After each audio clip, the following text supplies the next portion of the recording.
Well, greetings and salutations, everyone. Welcome back once again for the very first time to the Thoughts and Crap Show. Where today, as per usual, it's your host Anjo here with part 64 of Hollow Knight the Complete Series. Yeah, that's where we're gonna be about today, and that's about correct. And yes, this is how I basically do my vocal warm-ups. It's essentially practicing warming up my larynx and my vocal cords, tuning my elocution, refining my tuation.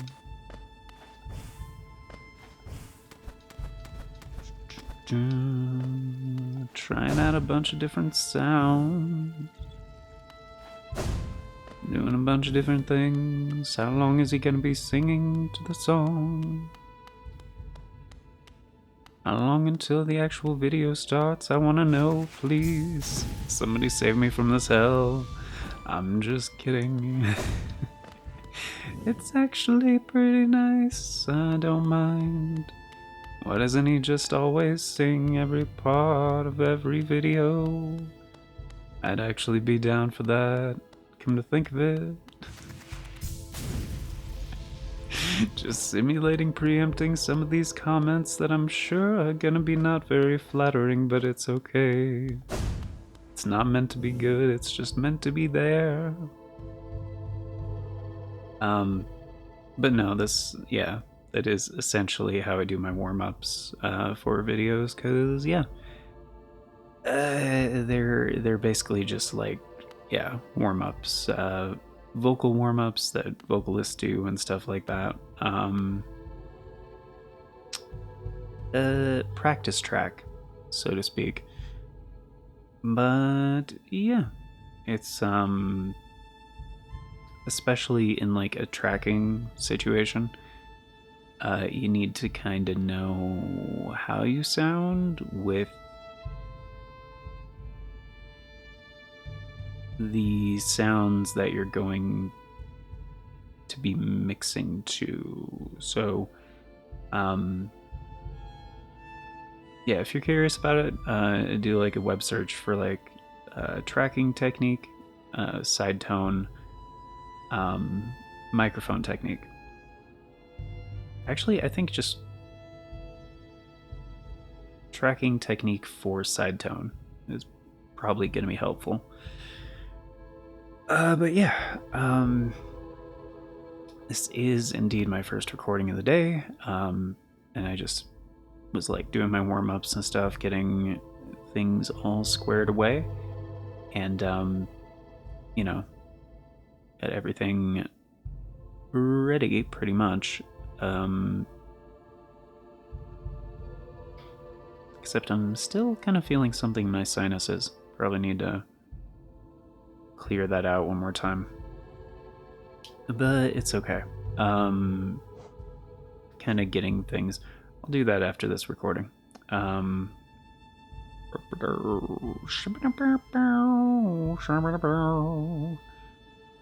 But yeah,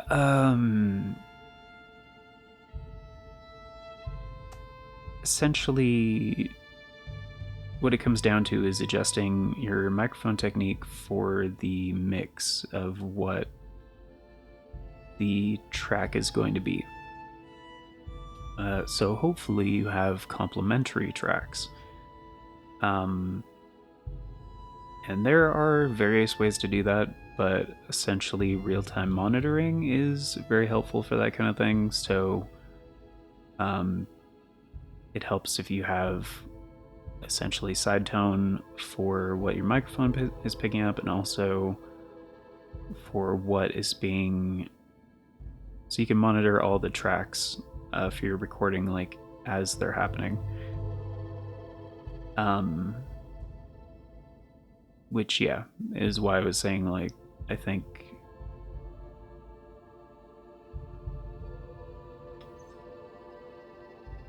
Even maybe just like side tone tracking technique actually would just yield better results. Not really sure. But I know there are tons and tons and tons of very vocal, and I don't mean vocal in the sense of vocal delivery or vocal technique or practices, very outspoken audio engineers out there who have various ideas on that sort of thing. Which is why headphones are kind of important for tracking, like the type that you use, the accuracy, that sort of thing, because if they are biased and not really like flat or tuned in a that's a good way to put it, tuned in a pleasing way, it's not necessarily good, because like you won't be hearing what the actual like track sounds like. You're hearing like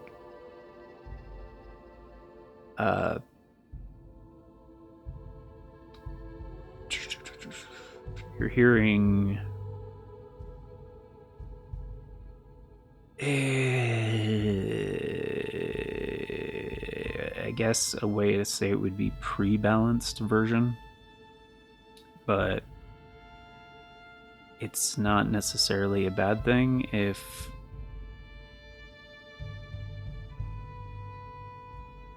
the headphones are tuned in a way where most of your listeners are going to be like if it's a common thing.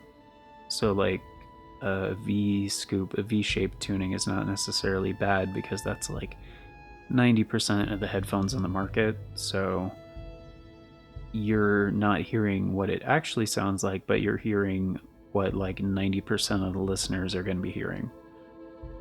So it's not necessarily bad that it's not true to the track. But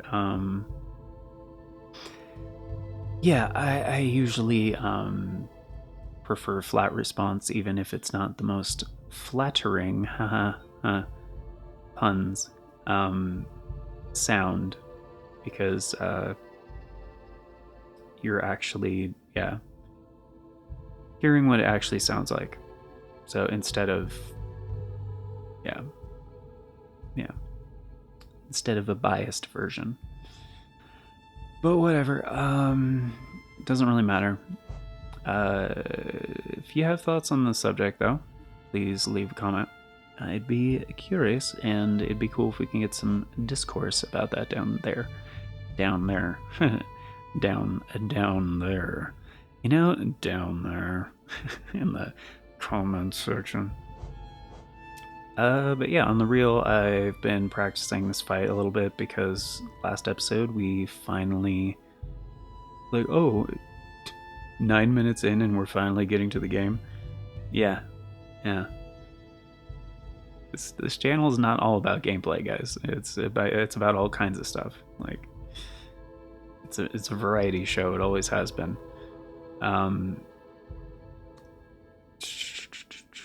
So it just so happens that my favorite backing tracks are from video games. And it helps if I can do stuff with my hands while I talk. It helps me focus and concentrate. So, yeah, finally on the last episode we got to the end of the Pantheon of the Night, and we were greeted with this amazing boss fight, the Pure Vessel, which originally it was either this or Zote that made me give up, and I was like, you know what, screw it, I'm just gonna use the invincibility glitch. I don't really care if it's considered cheat. or anything else. Like, it doesn't matter, in my opinion. It's too much. The game still has like mechanically some like issues like that are kind of fundamental to how it was designed, and for the most part they won't be noticed in a typical playthrough. I feel like this DLC kind of exacerbates those issues. They're more noticeable because you're asking more of the game and asking more of the player, and then the cracks start to show a little bit. So, but anyway, so for Pure Vessel, this is what I found. This is what I'm practicing because essentially it's the same setup that I used for the first half of the Pantheon, except I throw in the Sharp Shadow instead of Spore Shroom and whatever the other one was that I was using. I don't remember. I think I had Dreamwielder on, but I never actually used it. So I'll probably throw on Sprint Master or maybe Thorns of Agony, but that seems to be less helpful because it actually creates like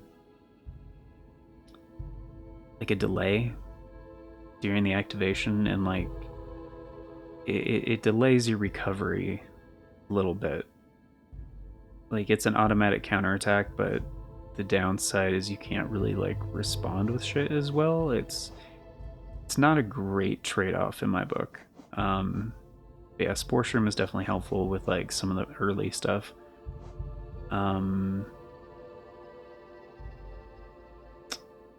It's not 100% necessary, because at first I had it on for the ghosts for Lost Kin, but he's only like the second fight, so I guess it doesn't really matter. It does help like tick damage, you know? It is good. I don't really want to put on Sprint Master because like that's a timing difference. Steady Body actually would be pretty good, come to think of it. I don't necessarily think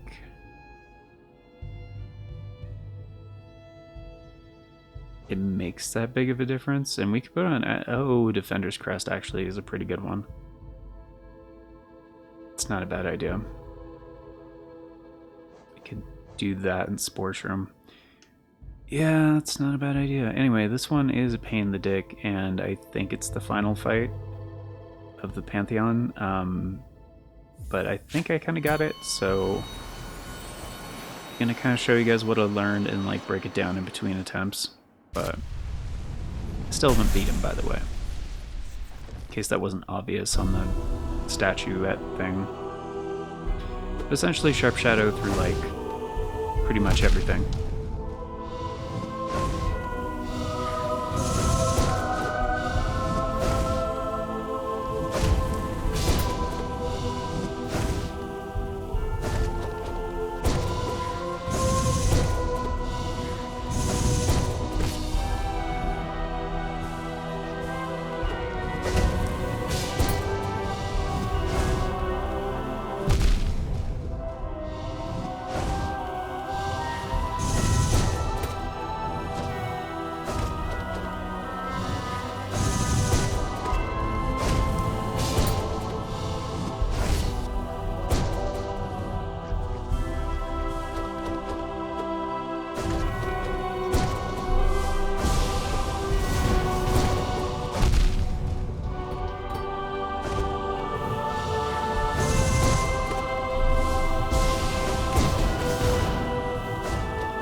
Forgot about that move, to be real.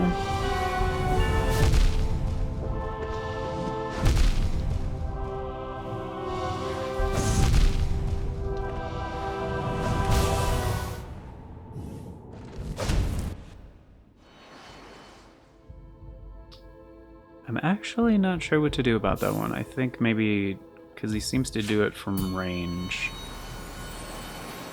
I think maybe just double jump. The tentacles then. Tendrils, I know.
Well, I was hoping he wasn't going to follow up with one of those, but yeah, essentially, I think I mentioned this on the last episode, but I forgot this is where Rune Rage came from in like Silksong.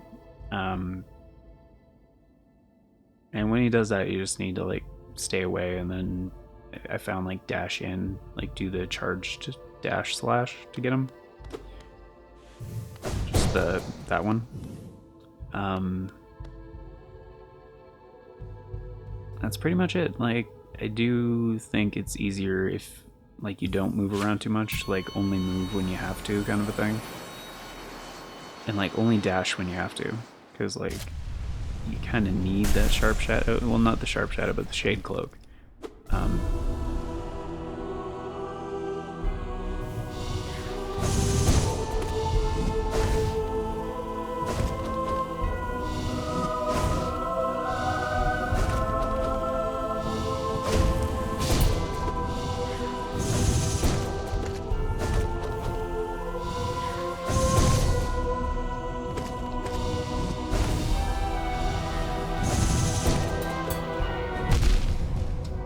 Bullshit.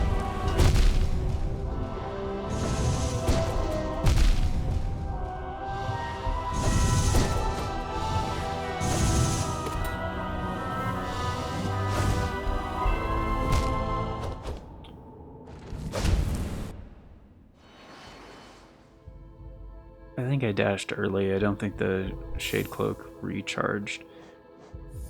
So yeah, it's the timing of like it's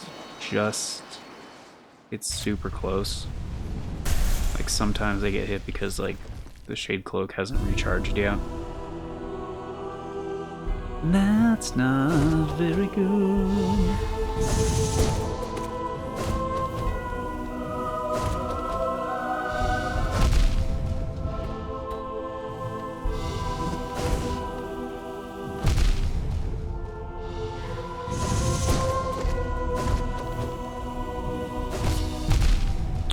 Motherfucker, really?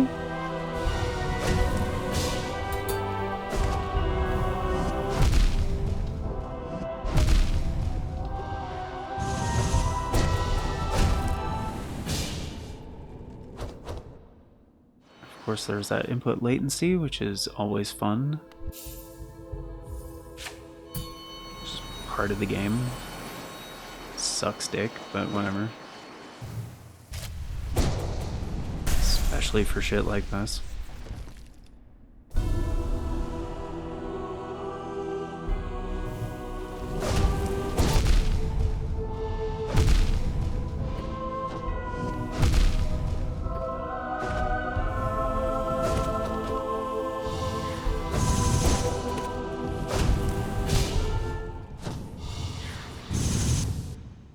Yeah.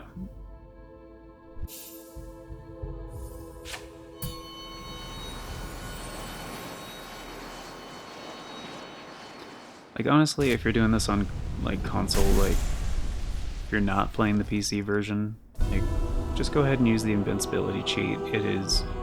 there's no shame in it.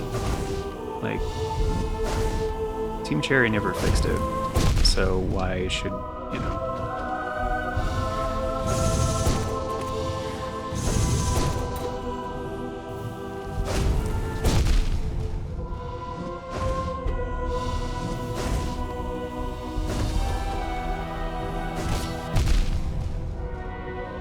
Fucking bullshit.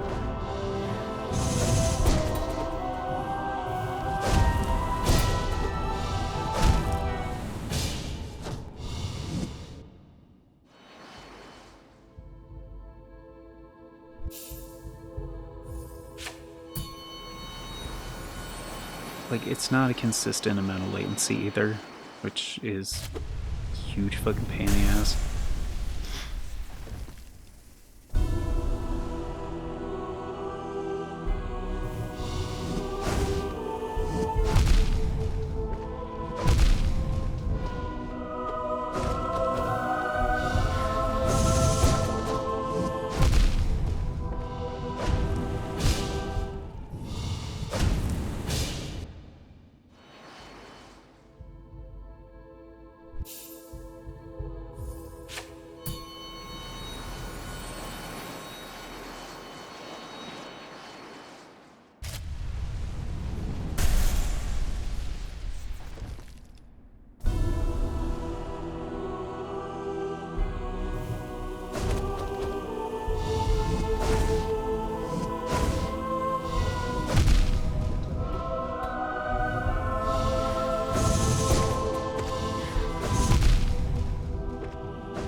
Oh shit, that works.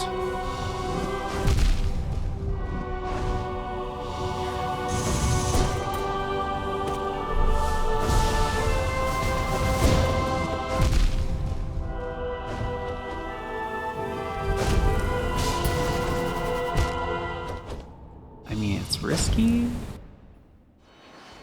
but like if you start it early...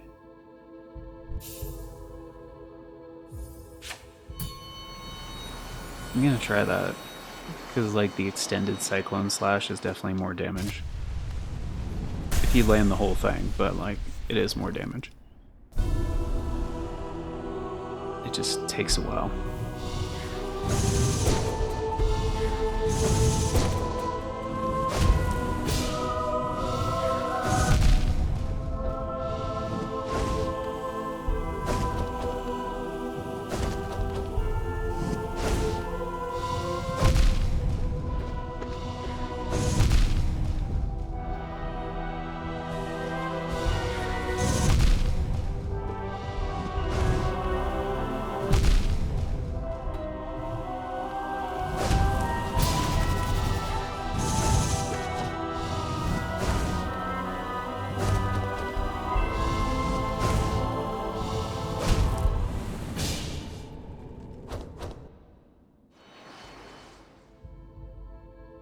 Alright.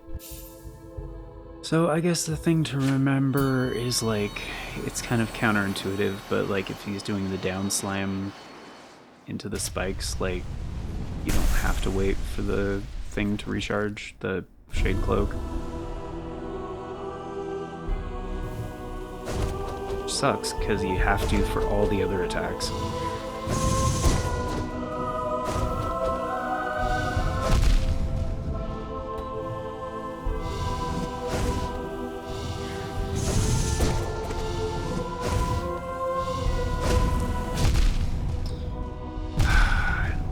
Fucking effects and foreground elements. I can't fucking see where I'm at half the time, and all this screen shake. Motherfucker. Part of the reason I think it's easier if you don't move around too much. I literally can't see where my character is sometimes.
Really?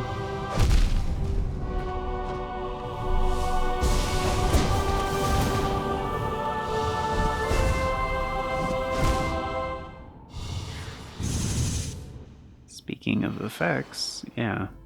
The fucking vignette thing when you're on one mask. On top of everything else, like, I get it's dangerous, but, like, I'm already basically dead. Like, at that point.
Really?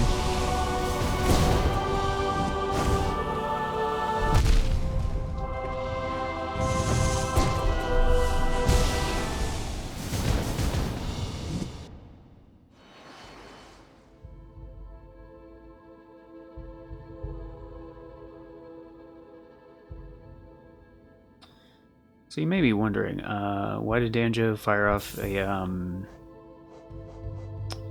Shade Soul there instead of dodge the attack? I did, but I think I canceled my my dodge with the Shade Soul because I tapped circle like almost instinctively, because circle is dodge like most of the time, at least in a lot of the games I've been playing lately, and for a number of years.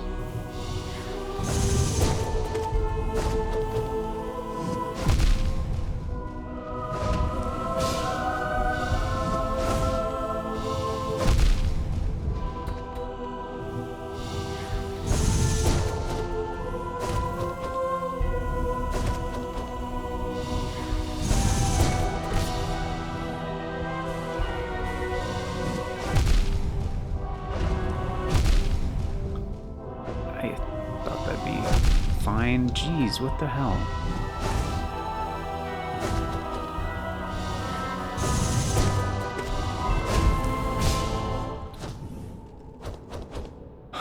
I hate how those fucking things are wider at the base. That's such a dick move.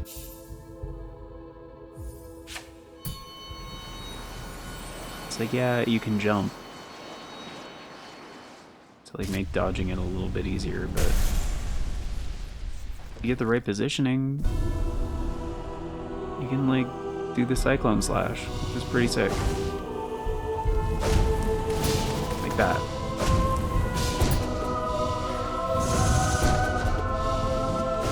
Which also gives you more stagger. So he's already staggered.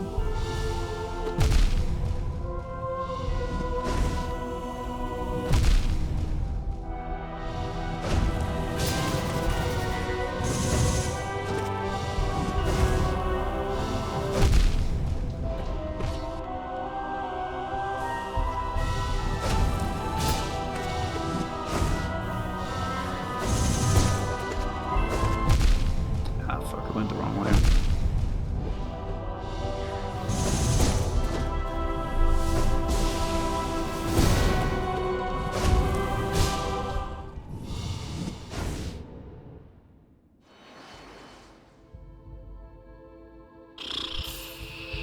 I fucking hate this fight. It's such a piece of shit.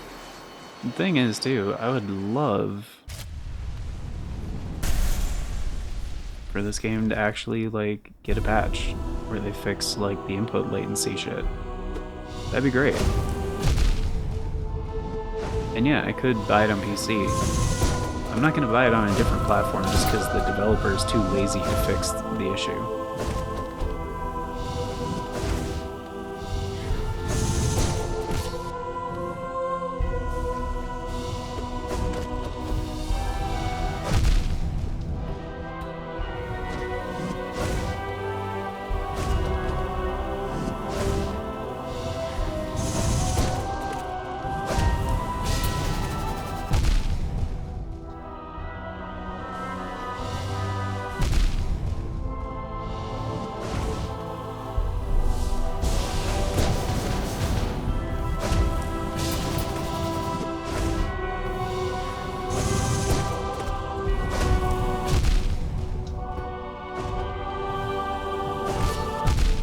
Motherfucker, really?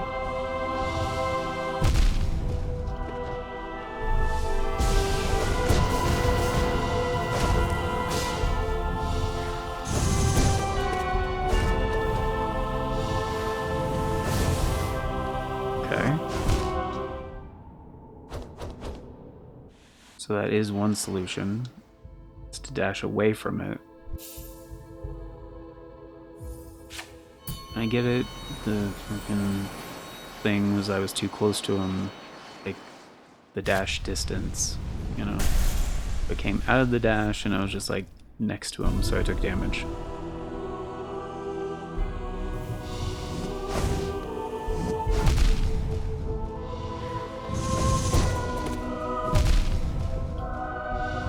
Okay.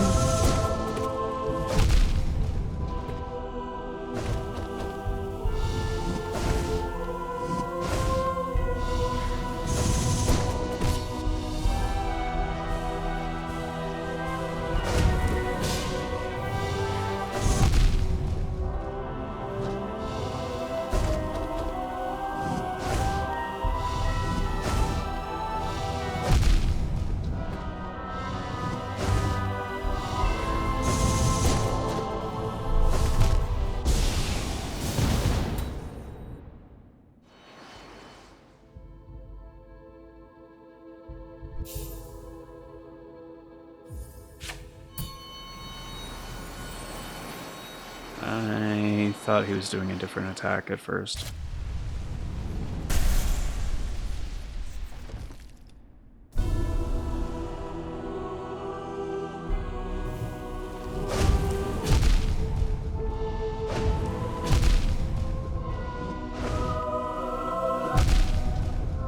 Why? I dashed. Like, that was...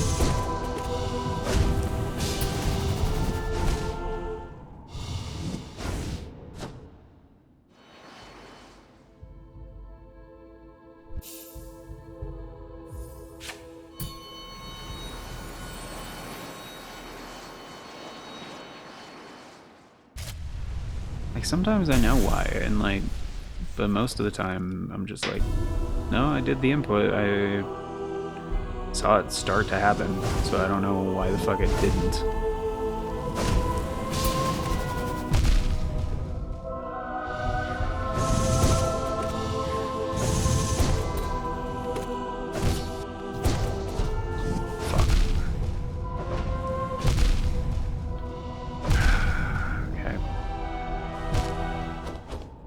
Alright.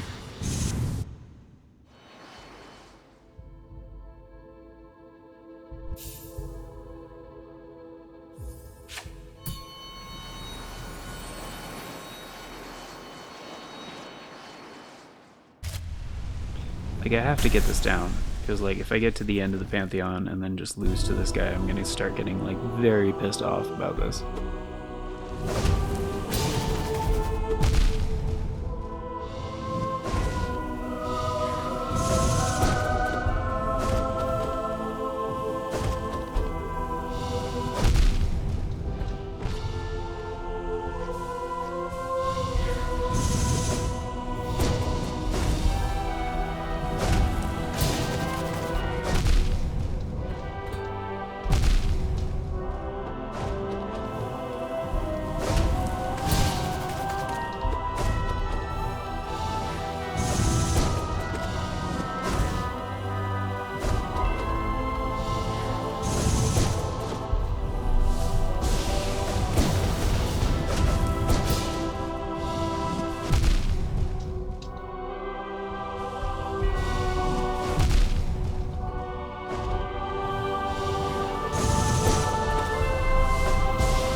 Like, I was...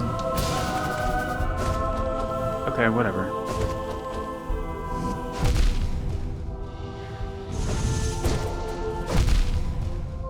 What?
Like, I get all the attacks I've seen, except for maybe the tendrils thing that he uses.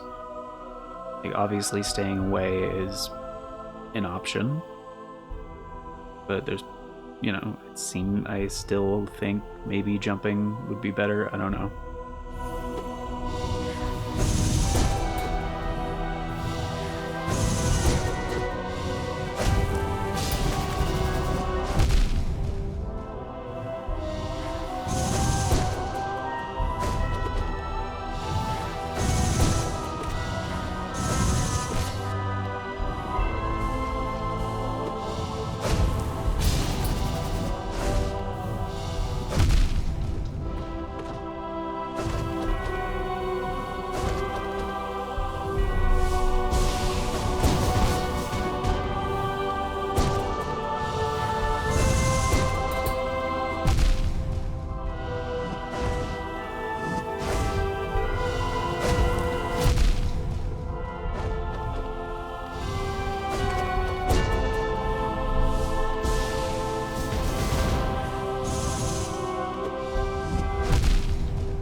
obviously it's also about recognizing it, because if he's off screen doing that shit, like, that attack covers most of the screen.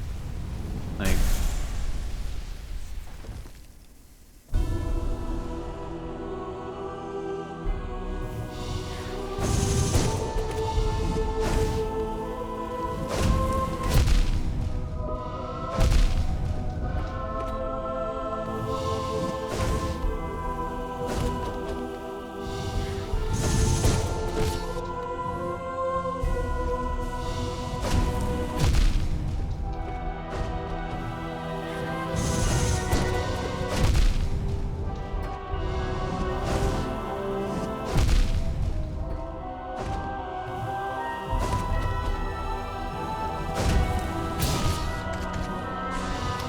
well, okay.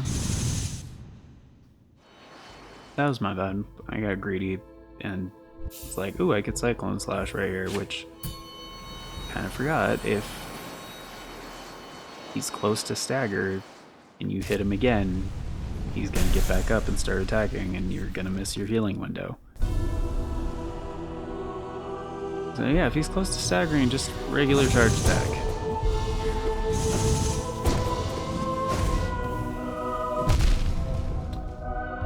Okay.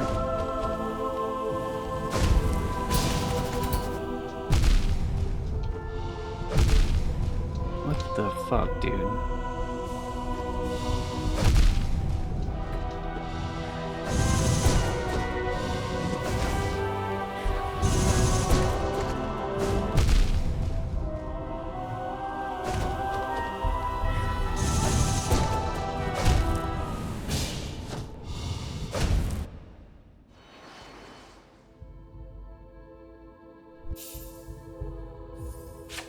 So sick of this piece of shit.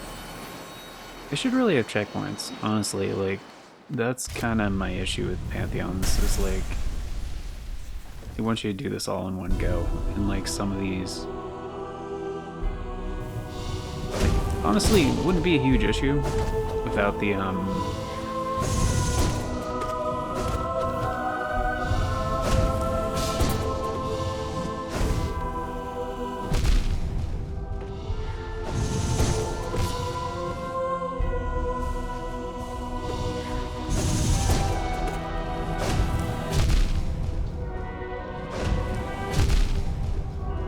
literally couldn't see where I was.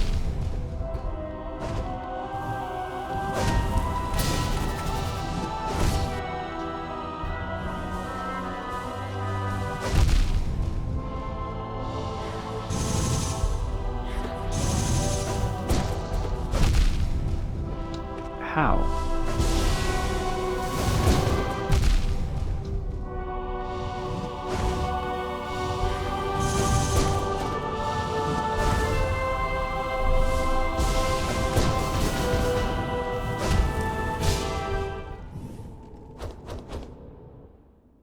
So wait, is it just behind him? He has like an extra long hitbox for some fucking reason.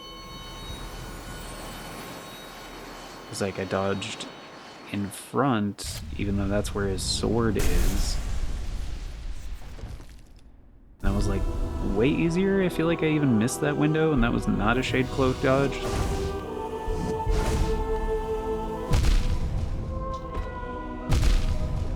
You piece of shit.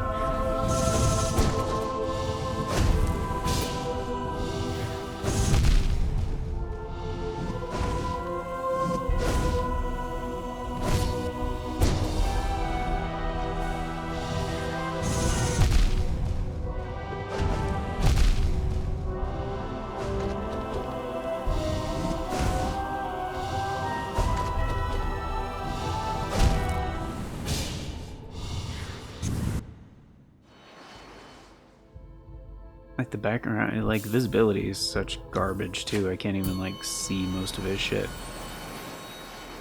Like his mask, sure, but every part of his body is deadly and 2 masks of damage. Like in his arms and legs, may as well be weapon hits.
wasn't sure on that.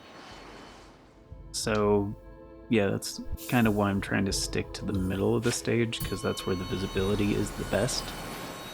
There's less things obscured in the foreground and by the background. It's just fucking garbage that you have to deal with low visibility and this kind of shit.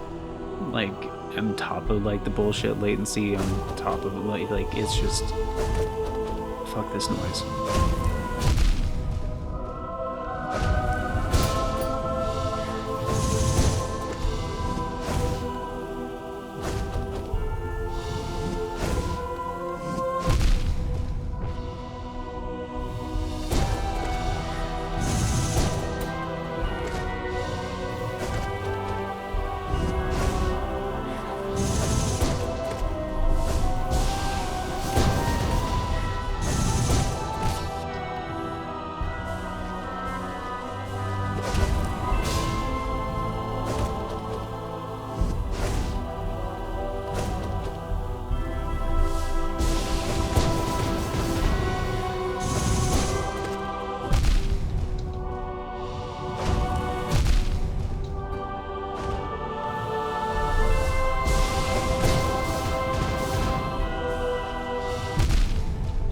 What the fuck? How?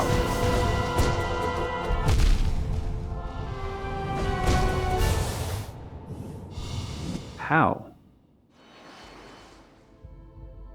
He's like immediately doing the rune rage thing, like.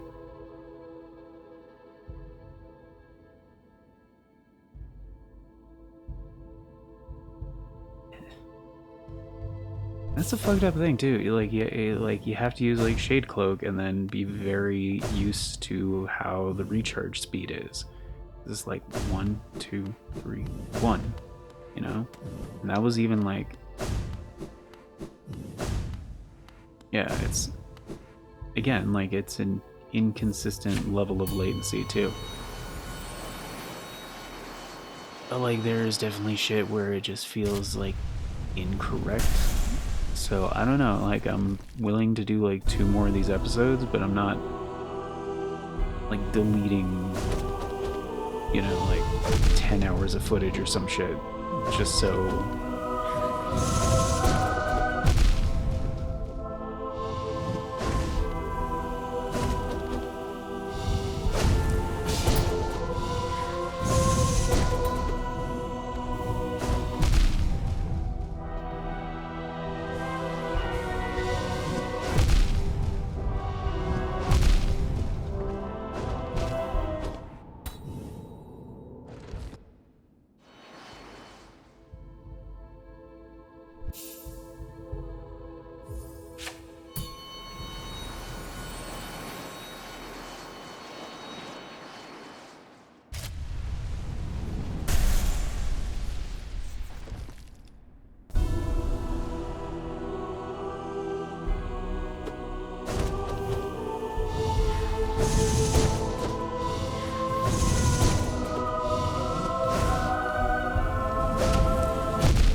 Why have you not staggered yet, dude? There it is.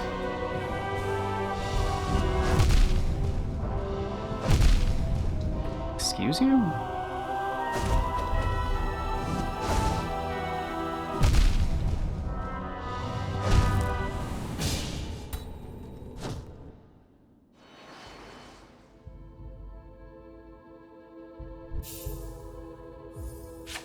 Alright, I'm gonna get like 1 more decent attempt and then we'll do next episode, but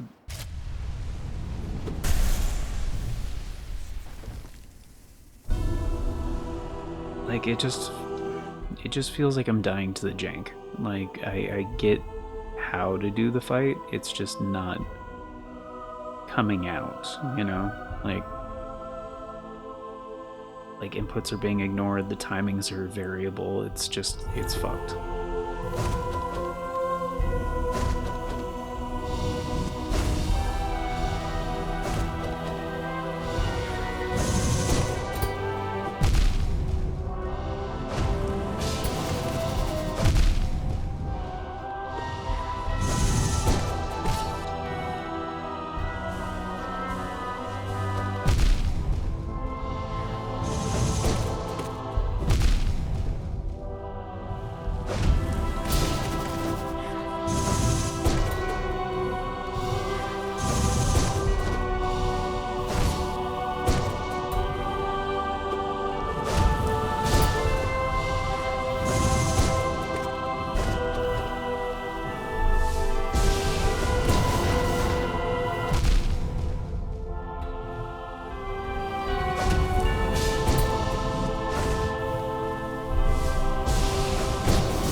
I mean, that was pretty good. I don't know if I'd call that a good attempt.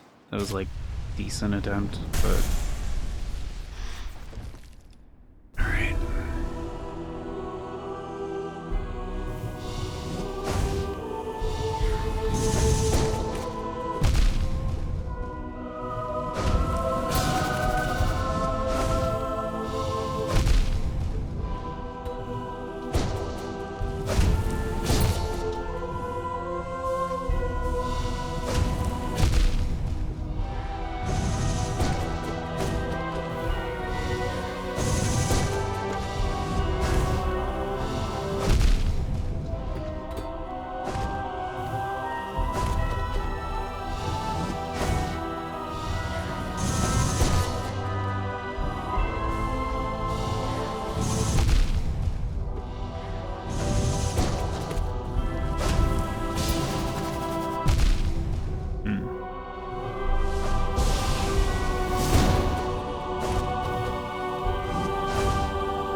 I don't know why that happened.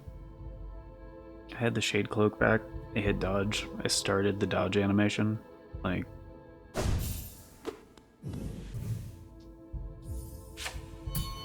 was pretty sure the shade cloak had recharged. Like, 90% sure.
Lovely. Beautiful.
Okay, so staying away is not viable? Because, yeah, that thing covers so much fucking distance, it's nuts.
Felt like that was really good, until it wasn't. It's mostly the tendrils attack I'm concerned about now. Like, it seems like it's a jump situation, but...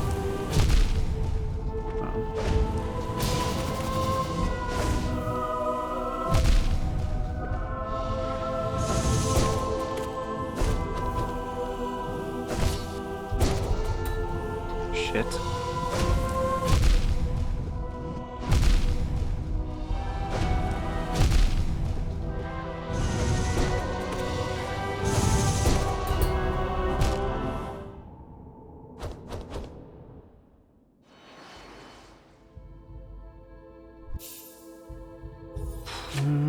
That was terrible.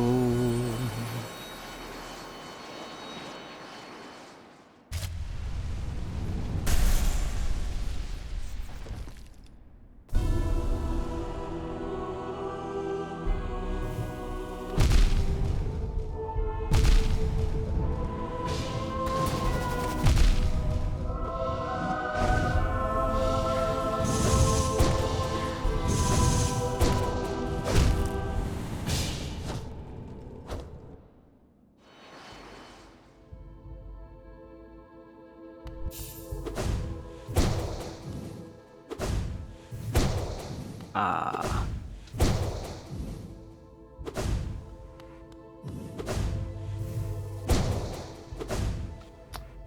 Okay. That's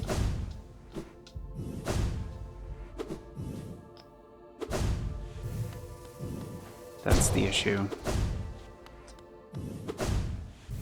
So I was doing that sometimes where I was wondering why the dash wasn't coming out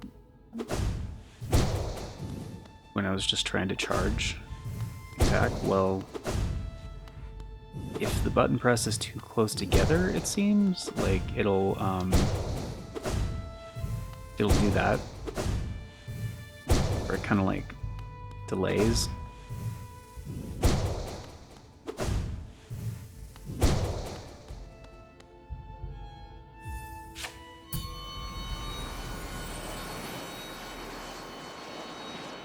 So that's lovely.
Okay.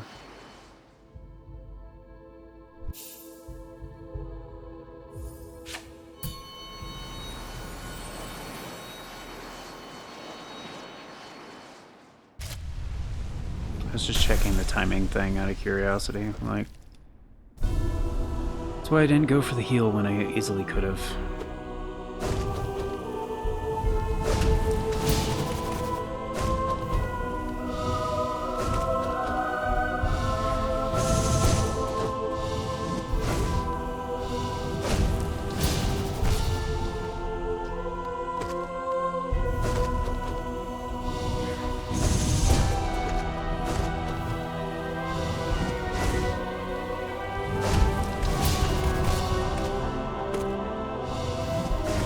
Oh.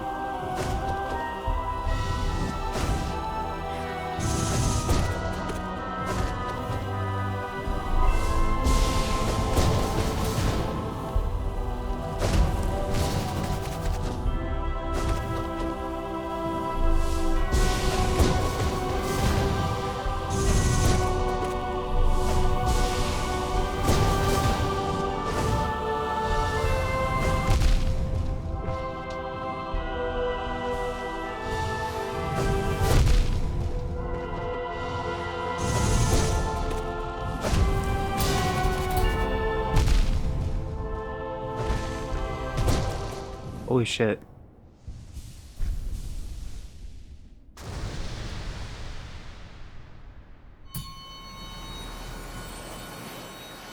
That was actually it. That was all he had.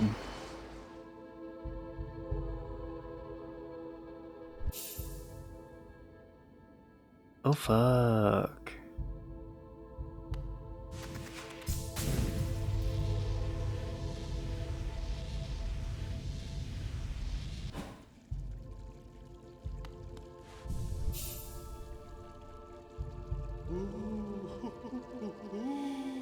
Like, I had a feeling he was close, but I thought maybe he had more. Okay.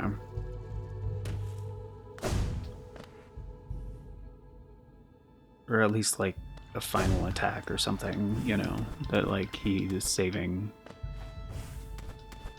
But I guess that's what the tendrils were for. So...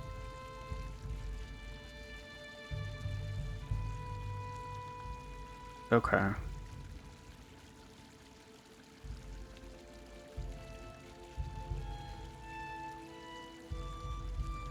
Okay.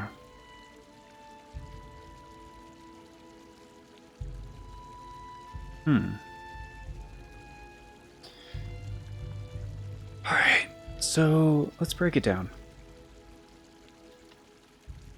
Sharp Shadow, kind of a must because of the dash distance increase in the iframes and also being able to keep the pressure on without actually hitting directly with the nail.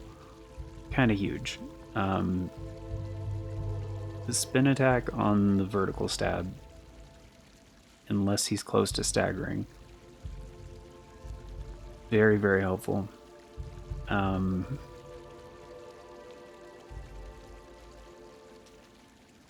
The tendrils, not really sure what to do about that. It seems like jump it, but there's not really much of a window.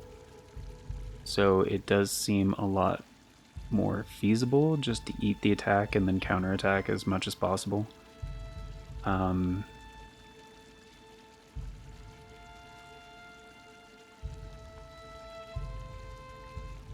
Yeah, don't use the dash to close distance. Like, save the dash for, you know, the Shade Cloak, like dashing through his attacks. If you need to, just walk. Like, that's pretty much it. Visibility in the center of the stage is the best, so try to not hang out on the sides. It seems like that one bullshit rune range that he did, where he recovered and then like immediately was in a different spot kind of and then started doing the rune rage. I think that's just at half health. I think he does the rune rage like in the center of the stage. So I think that's the phase transition attack. And then towards the end, when he's like a third of the way there, I think that's when he starts doing the void tendrils thing. That like, yeah, super long range. Which, if you're close enough, obviously, then treat it like any of the other attacks where you dash through them. Dashing through them seems like the best strategy in general. And then just, yeah, the latency variable, like, that's kind of the shittier part, is like, since you're dashing through him and since he also does a lot of dash attacks, like with the straight up just like dash stab and like the triple slash, you have to kind of preempt how he's going to stagger, because like he won't finish moving because he covers so much ground.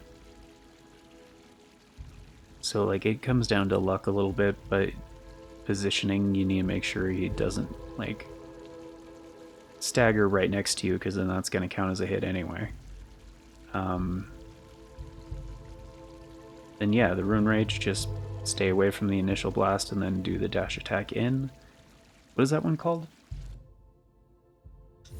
The dash charge attack? Oh, it's just dash slash. Okay, alright.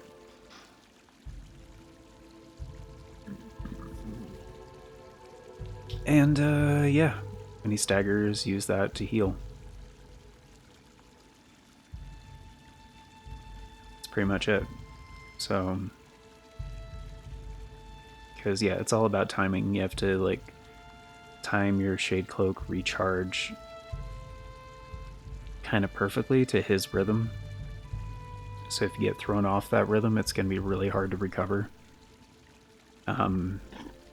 Which is why I was kind of being aggressive when that happened, to try to get the stagger, and so I could kind of like reset the timing, you know?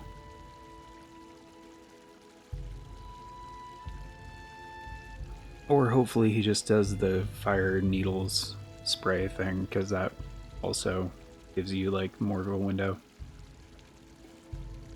I would say easily the most punishable attack. But yeah, I think that's pretty much it. So the rest of the Pantheon is pretty much figured out, but it's been a little while since I've recorded for the series, so that might take some practice as well. So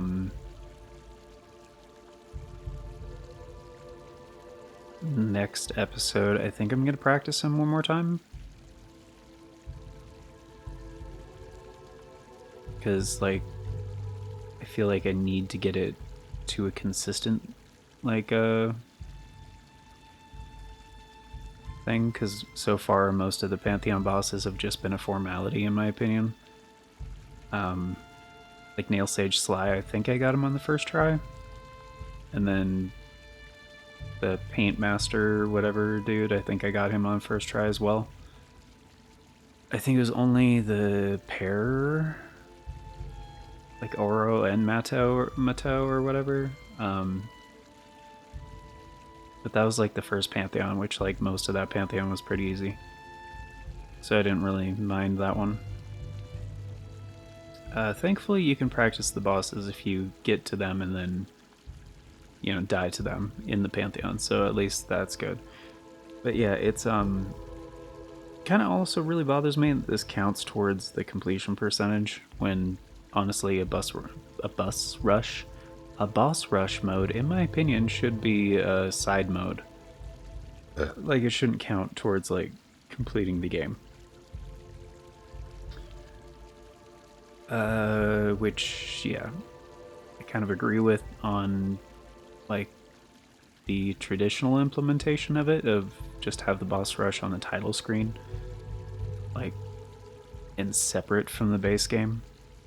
So anyway, yeah, the fact that this is like required is kind of bullshit in my book.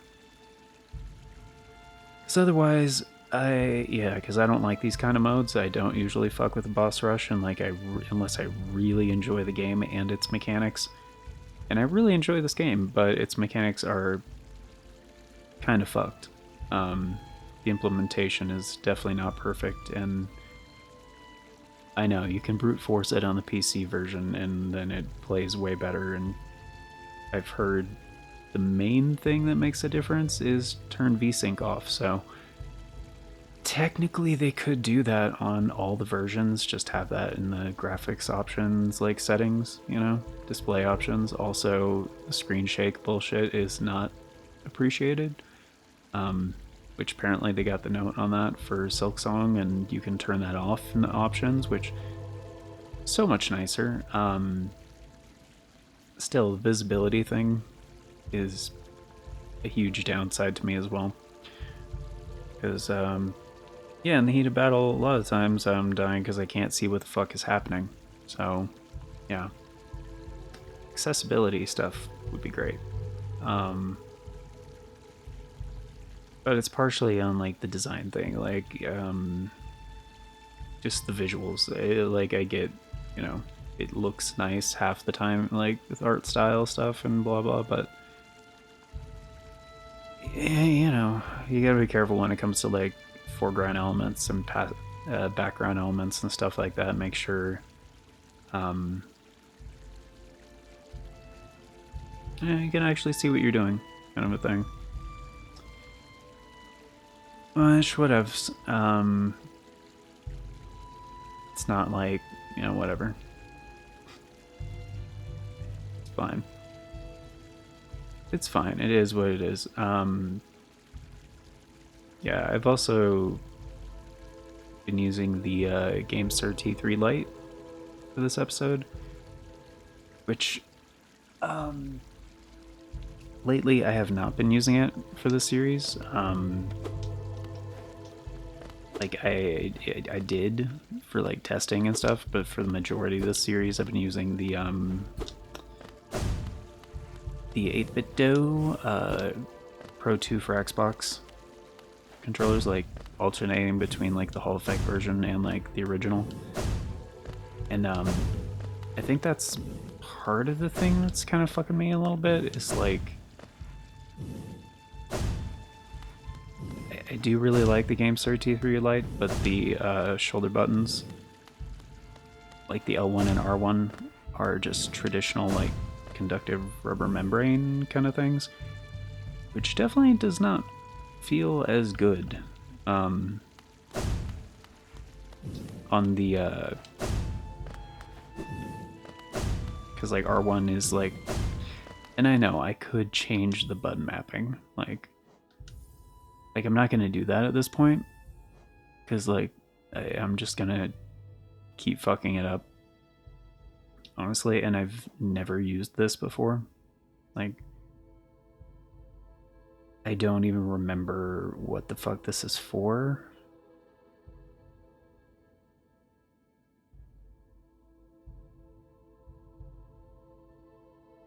Like honestly, I kind of wish focus and cast were different buttons. But like focus / cast is always going to be a thing. So like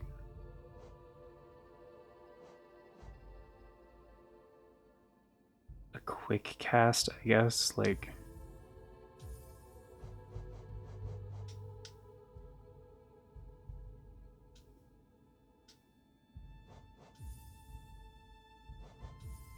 I'm just curious.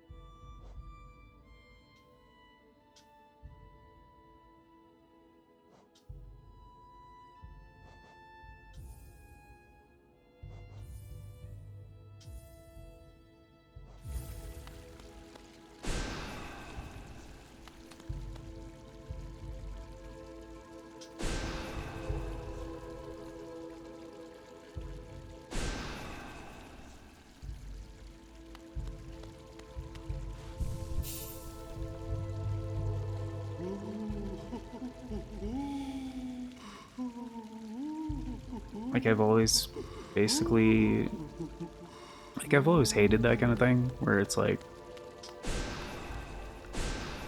okay, I that is faster technically on the quick cast.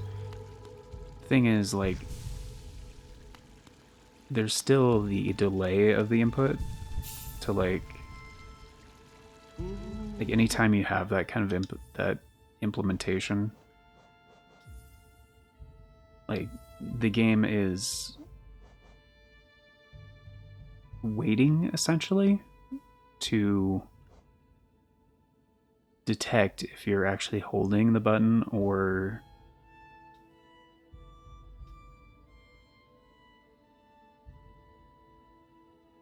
can I not? Oh, there you go. You have to overwrite and then do that. Okay. Um,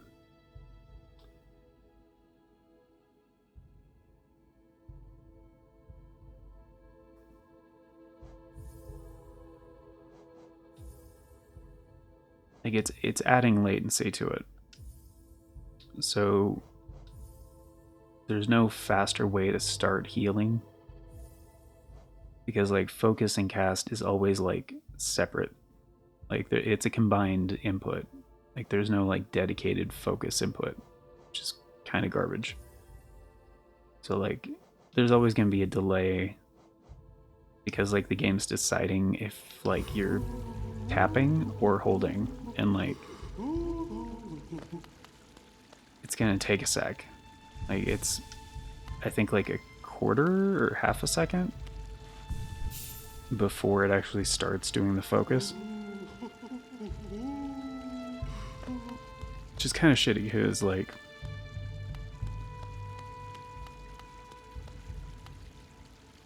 it's taking time out of your heal windows. So it's kind of really shitty actually because yeah, that sucks. That just really sucks. But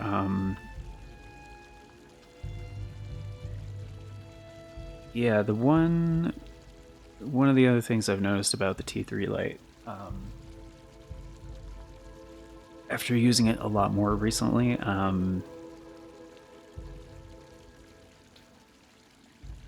not a huge fan of the ergonomics. Like, it's fine, and I like how the inputs feel, but it definitely feels like a step down from the Pro 2. Which, I mean, it is a lot cheaper. Like, it's less expensive, but like, for some time, you know, on certain platforms and stuff, it is faster. Like it has 1,000 hertz pulling rate. I do like that about it, but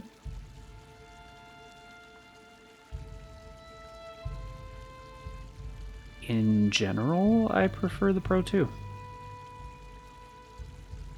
And actually, on the Wingman FGC2, I'm using it right now on the PlayStation. I don't know if there's any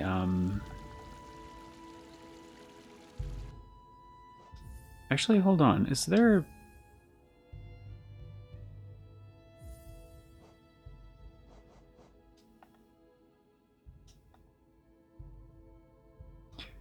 you can't map L3 or R3.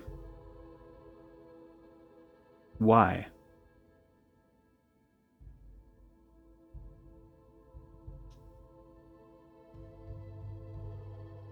You can only map the ABXYs and the shoulder buttons.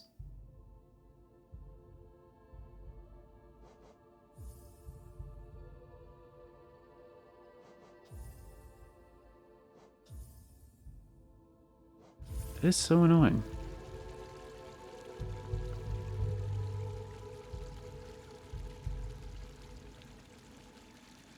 It's like it's kind of the same thing with like focus and cast. Like it's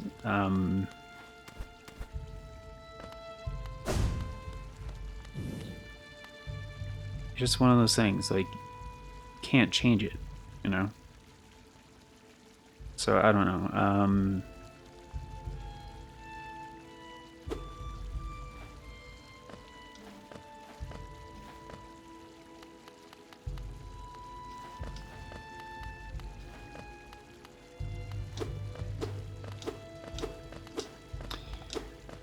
Like, it feels good.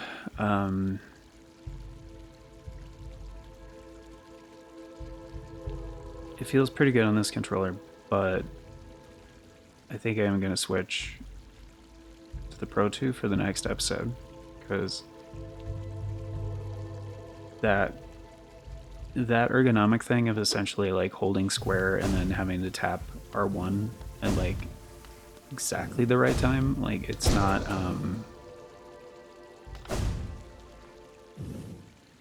the L1 and R1s are not the most tactile, and there's like definitely more travel to them comparatively to the Pro 2 for Xbox, obviously, because those are tactile dome switches, so like you know exactly like when that press is happening.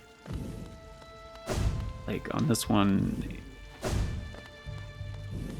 it's good,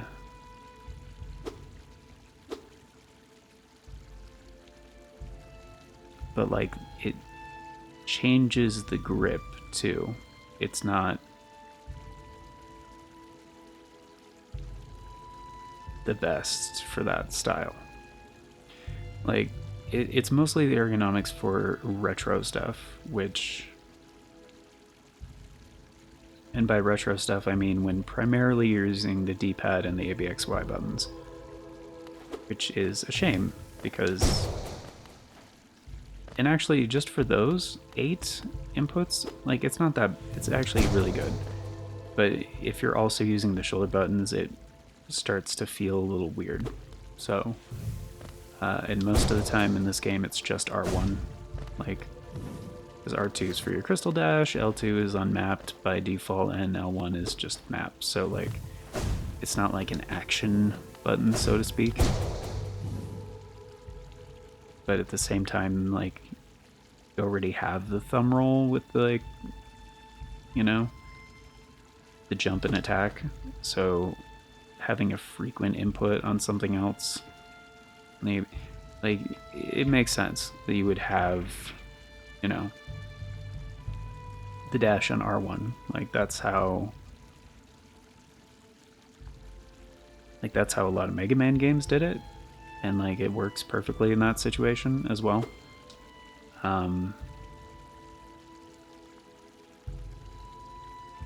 But yeah.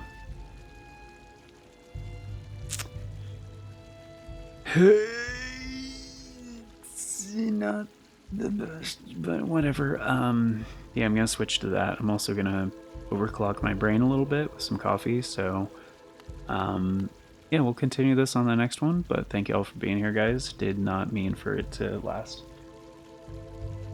as long as it did, but I finally got a win, so I'm happy about that. And yeah, I just, you know, had some thoughts, had some rant stuff I wanted to get to. So hope you guys found it useful or interesting or chill or any of those things. Doesn't really matter, but hope you guys enjoyed. But before we get going, it's time for the outro. Special thanks, updates, all that jazz, and a very special thank you going out to the amazing people who helped make it possible, the current Farts and Crap Show members, which at the time of recording is Novalis Trichonis, Aaron Schick, and 97 Johnny Boy. Thank you all so very much for choosing to support the show a bit more directly via channel membership. It vastly helps out. Very much appreciate it, and it is very much optional, so you guys are extra awesome for doing so. And if you want to be incredibly awesome like these amazing people and get in on all those membership benefits, check out that join button down below. If you know what I'm talking about, there's no join button for you. That can happen for various reasons.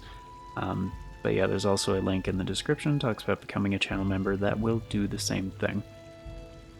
And yeah, membership tiers start at $3 a month. That's roughly 10 cents a day. Gets you into all the basic stuff, including getting to vote on the series get made here on the channel via the members' choice polls. It's a thing we do once a month for a full week over on the membership tab, and that is how all of the series get decided. So if you guys want to get in on that, we will have one coming up for December 2025. It's likely going to be the last week of the month, as it has been for the majority of 2025. And if you did miss out on any of the previous months' polls, you can still vote on those over in the membership tab. And yeah, retroactive input on those is considered for future polls. This is, however, an approximation of future announcements from the past. So if you want all the announcements as they happen, and the bell doesn't work for you, I got it, the bell does not work for me. There are, however, 4 other ways you can do that. We have the post tab here on the channel, the Farts and Crap Show Twitter, the Bluesky, and the Discord. I always post on all 4 whenever there's an announcement, so regardless of which one of those works for you, you can stay up to date. And links for those are down in the description, also on the channel banner. But yeah, that's going to do it for now. So thank you all once again for being here, guys. Till next time, take care, and I hope you have yourself a beautiful day.